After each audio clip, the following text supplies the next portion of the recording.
পাটা ঘোরাও, ঘুষি, হা, আবার করো, হা হা। কাকা আরো জোরে দৌড়াও, আরো জোরে দৌড়াও কাকা।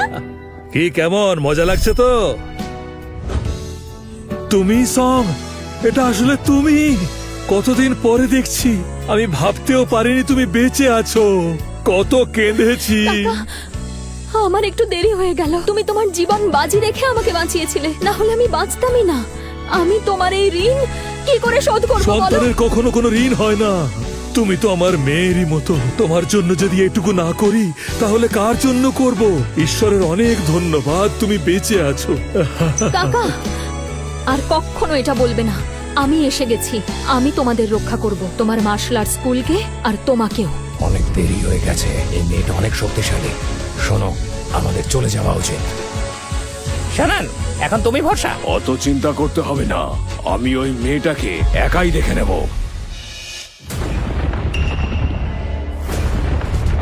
এটা কি হচ্ছে বলো তো ভাই? হ্যাঁ, মনে হচ্ছে যেন ভূমিকম্প এসেছে। চারিদিক কেমন কাঁপছে দেখো, মাটিতে ফাটল ধরছে। আমার মনে হচ্ছে সামনে বিপদ ঘনিয়ে আসছে। সেনানের সেরা যোদ্ধা এসেছে।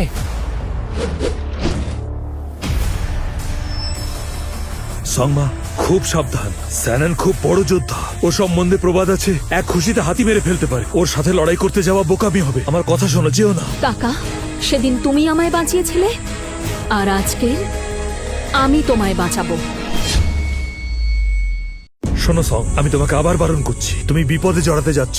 ওর সাথে লড়াই করতে যেও না। কাকা, তুমি নিশ্চিন্ত থাকো, ও কিচ্ছু করতে পারবে না। তুমি ওর সাথে যুদ্ধে জিততে পারবে না। শ্যাননের হাত দুটো দেখেছো? তোমার উরুর থেকেও বেশি শক্তিশালী। এক আঙুলেই ও তোমাকে মেরে ফেলবে। সুতরাং সময় থাকতে পালিয়ে যাও। এখানে থেকে শুধু শুধু কেন মরতে যাবে অল্প বয়সে? বিয়ে থাও করে সংসার করো কি? মার্শাল আর্ট ফ্লেক্সিবিলিটির উপর নির্ভর করে। যদি শুধু গায়ে মাংস থাকলেই জেতা যেত, তাহলে তো একটা শুয়োরও জিততে পারতো। ওর মতো জোকারের জন্য 50 টাকার বাজিও কেউ ধরবে না। শোনো, আজে বাজে কথা বলো না। তুমি অবশ্যই মারা যাবে, কারণ শ্যাননের শক্তি প্রচন্ড, আর এটা জনশ্রুতিতে পরিণত। শোনো মেয়ে, আমি মেয়েদের সম্মান করি, কিন্তু যুদ্ধক্ষেত্রে কোনো সম্মান করব না। লড়তে হবে। তোমাকে মারার জন্য আমার শুধু একটা মুভি দরকার। মেয়েটা বোকার মতন মরতে গেছে, এক মুহূর্তে ওকে শেষ করে দেবে। সাবধান! সং, ডান দিকে সরে যাও। তোমার মার্শাল আর্টের দক্ষতা যত বেশি হোক না কেন, ওর শক্তির সামনে কিছু নয় তুমি।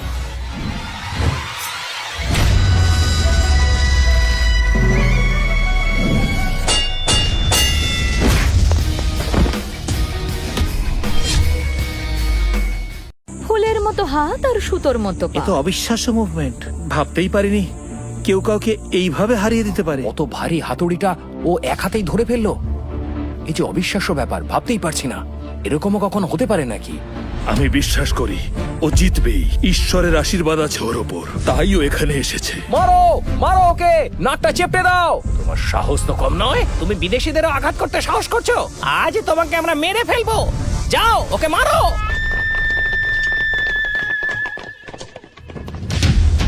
এবার দেখবো তোমার মার্শাল আর্টের দক্ষতা কত। সবাই মিলে একসঙ্গে আক্রমণ করো ওকে। সাবধান মা, ঘিরে ফেলেছে।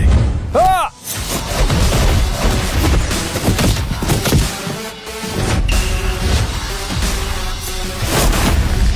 এবার তোমার পালা। Master master! নিজের অতীত ভুলে যাওয়াটাও আসলে একটা পাপ। শত্রুর সাথে হাত মিলিয়ে দেশবাসীকে হত্যা করা দ্বিতীয় অপরাধ।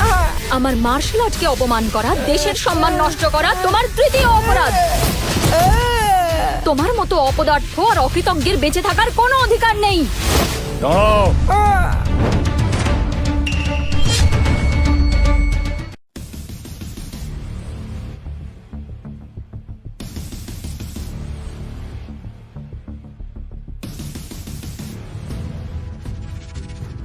জেনারেল ইয়ং, আমাকে ক্ষমা করবেন, স্বাগত জানাতে পারেনি আপনাকে। আমি একটু আগেই খবর পেলাম যে কেউ এখানে ঝামেলা করেছে।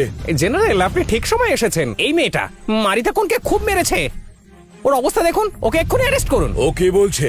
তুমি এই সব কিছু করেছো? হ্যাঁ, আমি করেছি, কিন্তু আমার কাজে নিরীহ মানুষদের জড়িয়ে থাকাটা উচিত নয়। জেনারেল ইয়ং, আমরা অনেক দূর থেকে জিয়াংচেং এ এসেছিলাম ডেক্সিয়ার সাথে মার্শাল আর্ট প্রতিযোগিতা করতে। এটা জিয়াংচেং এর জন্যই, এমনকি ডেক্সিয়ার মার্শাল আর্টের বিকাশও হতো। এতে দুদেশের বন্ধুত্বপূর্ণ কূটনৈতিক সম্পর্কও বাড়তো, কিন্তু অপমান হতে হবে ভাবিনি। তুমি প্রথমে সরে গেছো।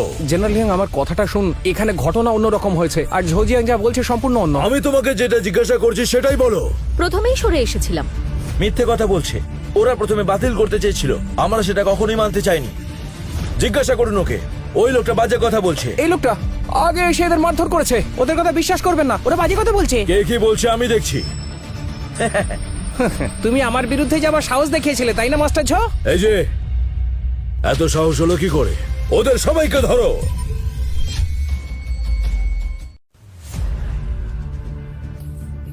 মাস্টার, হ্যাঁ, কুইনিং মার্শাল আর্ট হলে ঈশ্বর প্রভুর সাথে কিছু ঘটেছে।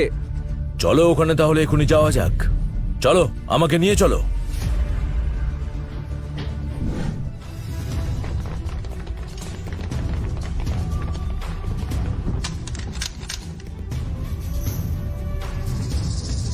জেন লিয়ং, আপনার কি মাথা খারাপ হয়ে গেছে? সমস্যা তো ওরা তৈরি করেছে, ওরা বিদেশিদের অপমান করেছে। তুমি আমাকে শেখাবে কি করে কাজ করতে হবে? এই যে, তুমি খুব ভালো মানুষ। আপনিও একজন ভালো মানুষ। আমাকে দেখতে এরকম রুক্ষ মনে হলেও আমি বিচার করতে পারি কোনটা ঠিক আর কোনটা ভুল কাজ। মিস্টার ইয়াং, আমি আপনাকে কিন্তু সতর্ক করে দিচ্ছি, মিস্টার মারিতা এবং মাস্টার সানান দুজনেই আন্তর্জাতিক খ্যাতি সম্পন্ন মার্শাল আর্ট মাস্টার। আর এই মেয়েটা ওদের দুজনের ক্ষতি করার সাহস দেখিয়েছে।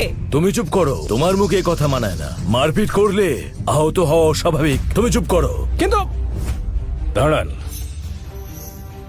যদি তুমি মাথা নিচু করে ক্ষমা চাও তাহলে এই ব্যাপারে আর আমি আর কিছু করব না, না হলে সবাইকে আমি শেষ করে দেব। তাই এত সাহস তোমার? আরে এটা কি করছেন? তুমি চুপ করে অপেক্ষা করো আর দেখতে থাকো। যদি কেউ এক পাও এগোয় তাহলে আমি এখানে আত্মহত্যা করব, আর তারপর আপনারা বুঝবেন বন্ধু দেশগুলোকে অপমান করার কলঙ্ক। না না, আপনি এরকম করবেন না, এই কলঙ্ক আমরা সইতে পারবো না। তাহলে এক্ষুনি ওদের সরে যেতে বলুন, আর তা না হলে আমি যা বলেছি তাই করব, আত্মহত্যা করব। করো, তুমি যদি না করতে পারো তাহলে আমি সাহায্য করছি। এই সর্বনাশ! বললেন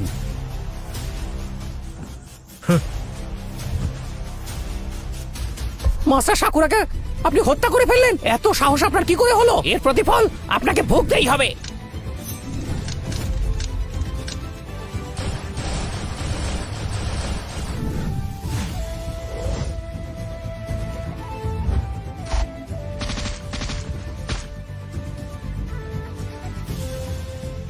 শয়তান মেয়ে, তুমি আমাকে আঘাত করেছো। আমি তোমাকে শেখাতে চাই কোনটা সম্মান আর কোনটা শ্রেষ্ঠ। একজন কূটনৈতিক হিসেবে তোমার কূটনৈতিক ভাবেই লড়াই করা উচিত, জাতীয় মর্যাদাও বজায় রাখা উচিত, জনগণের স্বার্থ রক্ষাটাই তোমার মূল উদ্দেশ্য হওয়া উচিত ছিল। কিন্তু সেটা না করে তুমি বিদেশি শত্রুদের তোষামোদ করছো আর মানুষকে দমন করছো। তোমার মতো একটা লোকের সংসদের সদস্য হওয়ার কোনো যোগ্যতা নেই। তুমি নিজেকে কি মনে করেছো, মহান জিয়া ঈশ্বর? আমি চেরি ফুলের উপর নির্ভর করি, এটা চীনের জন্য। বন্ধুদের সঙ্গে শত্রুতা করছো। তুমি একজন কর্মকর্তাকে আক্রমণ করেছো। তুমি অত্যন্ত খারাপ স্বভাবে, প্রতিফল ভুগবে। আজ থেকে তুমি আর সংসদের সদস্য নেই। তোমাকে আর তোমার পরিবারকে বহিষ্কার করা হলো। তুমি নিজেকে কি ভাবছো, জিয়াংনানের রাজা? তোমার এইসব বাজে কথাগুলো আমি আমার কংগ্রেসম্যানকে জানাবো। আপনি কি প্রতিটি রাষ্ট্রের পররাষ্ট্রনীতির প্রতিনিধিদের চেনেন? কোথা থেকে একটা উড়ে এসে জুড়ে বসেছেন আর ওকে ওর পদ থেকে সরিয়ে দিচ্ছেন? আসলে জেগে স্বপ্ন দেখছেন। জিয়াংনানের রাজা হলেন জিয়াংচেং এর প্রভু। তিনি আমাদের দক্ষিণ চীনের সর্বোচ্চ নেতা, আর তিনিই একমাত্র আদেশ দিতে পারেন। এটা তোমার স্বপ্ন। শুধু মহান জিয়া প্রভুই যাকে তাকে আদেশ দিতে পারে। আপনি হঠাৎ আদেশ দেওয়ার অধিকার কোথা থেকে পেলেন? আপনার পরিচয়টা কি একটু বলুন তো। আমি কে সেটা বড় কথা নয়, কিন্তু একজন রাজা যখন তার অধস্তনদের উপর অত্যাচার করে সেটা বন্ধ হওয়া উচিত। এই মেয়েটা পাগল নাকি? আমার তো সবকিছু নকল বলে মনে হচ্ছে। দাঁড়া ভাই, সব ব্যাপারটা কেমন গুলিয়ে যাচ্ছে, আর এত সহজে এই ব্যাপারটা মিটবে বলে মনে হচ্ছে না। একটা পিঁপড়ে মারার মতো সহজ ব্যাপার হয়ে গেল তো সব। জিয়াংনানের রাজা আমাকে অত্যন্ত সম্মান করে। আমি খুব শীঘ্রই প্রভুর সাথে দেখা করব, আর দেখব কি করে তোমার এত সাহস হয় অহংকার করে কথা বলার। শোনো আমার কথা, প্রভুর অবাধ্য কখনোই হওয়া যাবে না। এত অহংকারী হইও না, আমার কথা শোনো। এই মেয়ে, আমি জানি তুমি আমাকে বাঁচাতে চাও। তুমি তো জানোই আমি মরিতাকে মেরে ফেলেছি, তাই এই দোষ আমি নিজের কাঁধে নিতে রাজি। হামিংয়া নস্টালজিয়া, তুমি কি মনে করো তুমি পালাতে পারবে? তুমি মাস্টার সাকুরাকে নির্মমভাবে হত্যা করেছো, ইচ্ছাকৃতভাবে দু দেশের কূটনৈতিক সম্পর্ক নষ্ট করেছো। এখন যদি একটা জাতীয় যুদ্ধ বাঁধে, তার দায় কে নেবে? তোমার ঘাড়ে সব দোষ চাপবে, আর এর জন্য তোমাকে প্রতিফল ভুগতেই হবে।